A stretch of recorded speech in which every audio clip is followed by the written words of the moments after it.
Supposed to be here yet, detective? A voice rasped from the shadows, sounding like dry leaves skittering on a grave. Gabriel gripped his flashlight, the beam cutting through a haze of floating dust. The elevator buttons only go to 12. Gabriel whispered to the darkness. The voice chuckled, a wet, rattling sound. For the living, yes, but for those whose ink is almost dry, the 13th floor is always open. The Blackwood Grand Hotel was a relic of a forgotten era, towering over the city like a stone tomb. Gabriel had spent hours chasing a suspect through the winding corridors, but the man had vanished into thin air near the elevator bank. Gabriel stepped into the gold-plated lift and pressed the button for the lobby. Instead of descending, the machine groaned and surged upward with a violent jerk. The digital display flickered, the numbers spinning wildly before settling on a jagged, red 13. Gabriel's heart hammered against his ribs as the doors hissed open.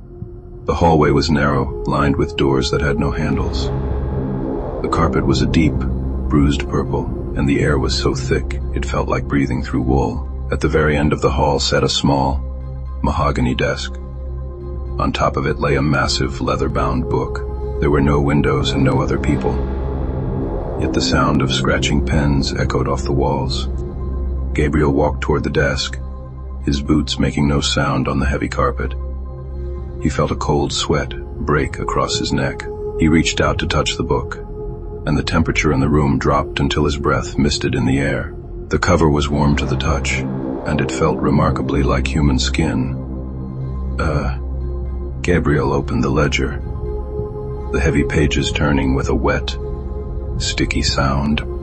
He expected to find guest names or room charges, but the ink was a dark, dried crimson. Each entry was a person's full name, followed by a time, a date, and a graphic description of their final moments. He saw names he recognized: local politicians, shopkeepers, and neighbors who had passed away years ago. The details were impossibly precise, mentioning the exact number of heartbeats before the end. As he flipped the pages, he realized the ledger wasn't just a record of the past. It was a schedule. The dates began to shift into the future. He saw an entry for the hotel manager, scheduled for tomorrow evening in the kitchen. The cause was listed as a freak gas explosion. Gabriel felt a wave of nausea. He tried to close the book, but the pages began to move on their own, flipping faster and faster under an invisible hand. The scratching sound grew louder, coming from inside the desk itself. A thin, gray hand reached out from the shadows beneath the table, its fingers elongated and tipped with sharp, ink-stained quills. Gabriel jumped back, but the hand didn't attack. It simply pointed at the page that had finally stopped turning. Gabriel leaned in, his eyes blurring as he read the name at the top of the new page. It was his own name, written in a flourish of elegant, terrifying script. Beneath it, the date was listed as next Tuesday at exactly 10:14 p.m. The cause of death made his blood turn to ice. Self-inflicted silence following the realization of the truth. Gabriel backed away, shaking his head. "This is a prank," he muttered, but the hotel seemed to groan in disagreement. The walls began to pulse like a living throat, and the door to the elevator had disappeared, replaced by a wall of solid stone. He was trapped on the floor that didn't exist. He turned back to the ledger, hoping to find a way to change the entry. He grabbed a pen from the desk, but the ink wouldn't flow onto the page. Instead, the pen drew blood from his own thumb, sucking it into the barrel. The gray hand emerged further from the darkness, revealing a face that was nothing but a smooth surface of parchment, with a single ink-filled eye in the center. The creature didn't speak, but Gabriel heard its thoughts dripping into his mind like poison. It told him that the ledger was the only thing holding the world together. If a name was written, the soul was already owned. The creature moved with a jerky, stop-motion grace, circling Gabriel, as he stood frozen by the desk. Tuesday is so far away. The creature's voice echoed in Gabriel's skull. Why wait for the ink to dry? Gabriel realized the rooms around him weren't empty. They were holding areas for the souls listed in the book. He heard a muffled scratching from behind door. 1301. He pressed his ear to the wood and heard his own voice whispering a prayer on the other side. The horror of the situation settled in. He wasn't just looking at his future. He was looking at the version of himself that was already dead. The hotel was a factory for tragedy, and the 13th floor was the ledger where the accounts were settled. He ran down the hall, pounding on the walls, searching for any exit. The hallway began to stretch, the doors becoming taller and the ceiling lowering until he had to crawl. The smell of copper became overwhelming. He looked at his watch, but the hands were spinning backward at a frantic pace. He wasn't moving through space. He was moving through the time left in his life. He scrambled back toward the desk, realizing the only way out was through the book itself. Gabriel reached the desk and grabbed the ledger with both hands. He tried to rip out the page with his name on it, but the paper was as strong as steel. The creature with the parchment face hissed, its quill fingers clicking together. It lunged at him, but Gabriel swung the heavy book, striking the entity across its eye. Black ink sprayed across Gabriel's face, stinging like acid. He realized the ink was the creature's blood. He grabbed the quill from the creature's severed finger and stabbed it into the ledger, right over his cause of death. He didn't try to erase it. He tried to rewrite it.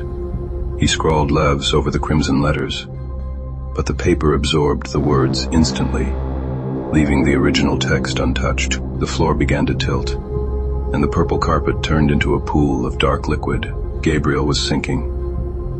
He saw the manager from the earlier entry standing in the shadows, his face already charred and blackened from the explosion that hadn't happened yet. The manager pointed a finger at Gabriel and laughed, a sound like glass breaking. "You can't edit the master's work," the manager whispered. Gabriel realized the truth mentioned in his cause of death wasn't about the hotel. It was about who was writing the book. As the ink pool rose to his chest, Gabriel looked at the very first page of the ledger. The date was from centuries ago, but the handwriting was identical to his own.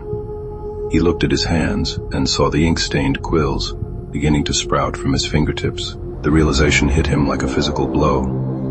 He wasn't the detective investigating the mystery. He was the successor being brought in to maintain the records.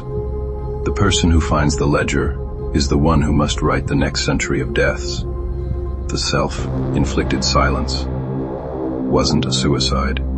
It was the loss of his voice as he became the parchment-faced creature. He looked at the creature he had struck, and it was now fading into white mist, its duty finally over.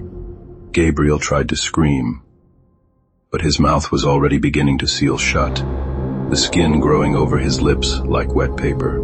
He grabbed the pen one last time, trying to write a warning for the next person, but his mind was being wiped clean, replaced by a cold, mechanical knowledge of every life in the city. He saw the threads of fate, connecting every resident of Blackwood to the nib of his pen. The elevator doors finally reappeared, flickering like a ghost. The sun rose over the Blackwood Grand Hotel, and the elevator doors in the lobby opened with a cheerful ding. Gabriel stepped out, his suit perfectly pressed and his badge shining on his belt. He walked to the front desk and greeted the manager with a polite nod. The manager smiled back, unaware that he would be dead by evening. Gabriel walked out into the street, his eyes scanning the crowd. To any observer, he looked like a hero, but his movements were stiff and his gaze was vacant. He stopped a young officer on the sidewalk and shook his hand. As he pulled away, a small smudge of black ink remained on the officer's palm. Gabriel's face remained a mask of professional calm, but inside, the real Gabriel was screaming from behind a wall of solid parchment, trapped in a room on a floor that didn't exist. He looked at a window and caught his reflection. For a split second, his face flickered into a smooth, featureless sheet of paper, with a single weeping eye.